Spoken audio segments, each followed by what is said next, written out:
year. I don't see a lot of movies. I can tell you one of my favorite movies. Okay. I have two favorite movies, one that's more recent, one that's an old one. My more recent one is The Blind Side. I'm a football mom. Both of my boys played football for Stevenson High School.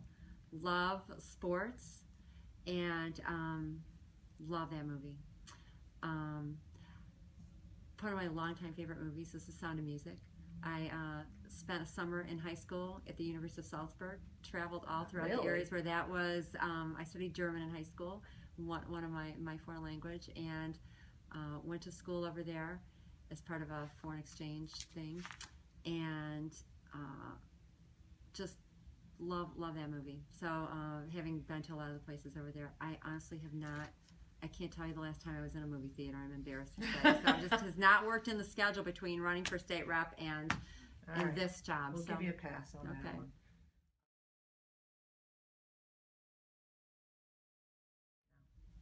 I just finished a book, actually, that was written by a friend of mine. It's called The Soul Retrieval, and she's a first-time author. It actually just came out March 30th or 31st on Amazon, but I got an advance copy, so I got to read it the last couple of weeks. And it actually is it's a fictional novel, but it's based on a personal story that her grandmother had experienced as a wife of a doctor living in an Indian reservation in New Mexico, and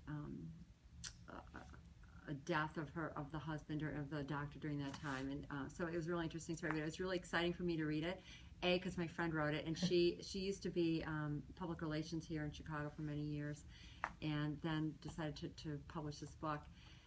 But I could hear her voice. I've never read a book written by somebody I knew personally before, and I could hear as I'm reading comments, and it's like, that's something Ann would say. So it was written.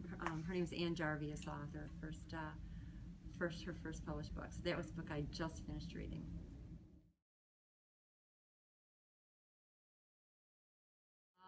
I love New Country. Okay. So when I'm out walking my dogs and driving in the car for a long time, I like Kenny Chesney and Zach Brown Band, and really that is on my iPhone, just a whole Chris Young, a whole collection of the highway, the Sirius Highway Channel, or US 99.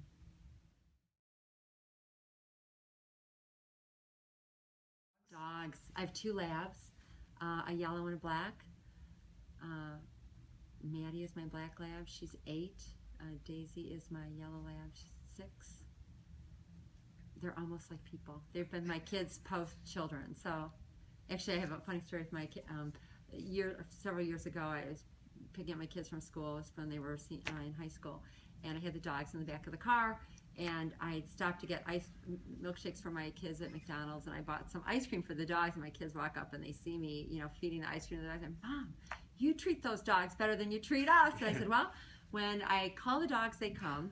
When I tell them to go to the bed, then they come. When I walk in the door, they're happy to see me. When you behave like the dogs, you'll get treats too. So.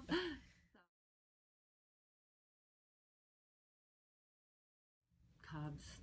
I grew up in Joliet, but my mother brought us up to Cubs games to Wrigley Field growing up, and I was a huge fan back in '69, Cubs versus the Mets. Still do not like the Mets to this day as a result of what they did to the Cubs, but I grew up with Ernie Banks and Billy Williams and Ron Santo, and so Cubs. But more of a football fan than a baseball fan? Definitely more of a football fan. My kids at one point played baseball, and it was miserable for us as parents watching those baseball games. First of all, they were not that good,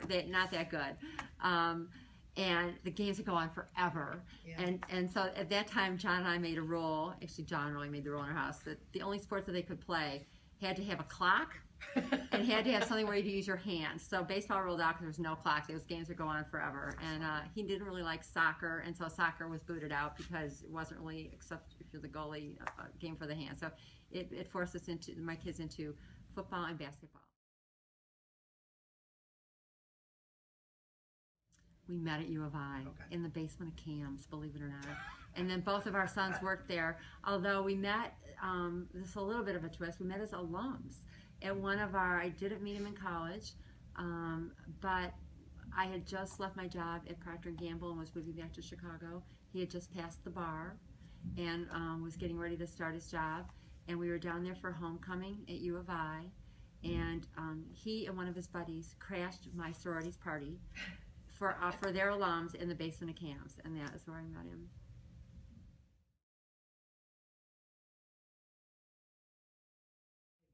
It's very big. You made it down to Southern Illinois?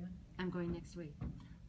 Although I learned it was big when I drove down to Texas, because I had thought I'd been to Champaign hundreds, thousands of times probably, and I didn't realize how much farther it was south of Champaign. It never ends. You think you get on to 57 and you think once you cross Champaign, it's like, oh, we're about done now. No. I grew up, my mother's family is from St. Louis, so I spent my whole growing up life going to St. Louis down I-55, so I really thought that was kind of the end of the state. Oh no, it goes so much farther when you go straight south. So it's very big. I will say, I think the thing that's really exciting for me is I think there is really such a sense of optimism and we can get the state turned around attitude from everyone I've talked to. And these are even a lot of the people in some of the agencies that I've talked to who are experiencing all these difficulties. I think people know our state's a mess. I think people are excited to have someone in leadership here, that being the governor, who's really willing to say, we got to get this state turned around and we can do it. And I've heard the vast majority of people I've talked to understand it isn't going to be easy, but it's things that we have to do it. I heard a story talking to one of the not-for-profits. I was in Joliet last week, and he said, I mentioned the state's accounting system that I would like to update. He said it costs he manages a number of agencies that help social service things. He said it costs his organization $30,000 a year to maintain a system that's old so that it can talk to the state. So, all these people say, we got to make these changes. We can save money if we can do things differently. We understand it's going to be difficult, but we have got to do some of these things. So I think really the most fun thing has been meeting everyone and really finding such a, we're not thrilled about it, but we know we have to do it and we can do it attitude by and large throughout the state. So I'm optimistic that we can get it turned around if everybody locks arms and works hard to do it together. Because we didn't get here overnight. It's not going to be an overnight fix. But I think everyone believes our state is worth fighting for. So I certainly do. I'm born and raised here. So that's why I'm doing this.